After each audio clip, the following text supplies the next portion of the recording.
হয়তো তুমি ভাবছো জান্নাত ওটা কি আমার জন্য না। আমি অনেক গুনাহ করেছি, কিন্তু শোনো, তোমার কোনো পাপ আল্লাহর রহমতের চেয়ে বড় না।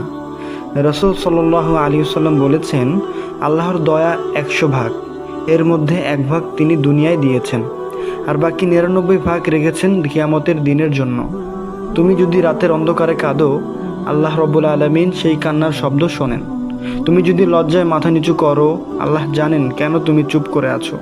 আর তুমি যদি বলো, ই আল্লাহ, আমি জানি না আপনি আমাকে জান্নাত দেবেন কিনা, তখন আল্লাহ রব্বুল আলামিন বলেন, হে বান্দা, আমি তো মাফ করার জন্যই আছি। তুমি 1 পা আগাও, আমি 10 পা আসবো। তুমি হাঁটলে আমি দৌড়ে আসবো। তাই জান্নাত তোমার জন্যই। তুমি যদি ফিরে আসো, তুমি যদি লজ্জায় ভেঙে পড়ো, আর তুমি যদি একবার বলো, এ আল্লাহ, আমি জান্নাত চাই, তাহলে জেনে রেখো আল্লাহ রব্বুল আলামিন তোমার জন্য জান্নাত বানিয়েছেন। জান্নাত তোমার খুব কাছে, শুধু আল্লাহকে ডাকো।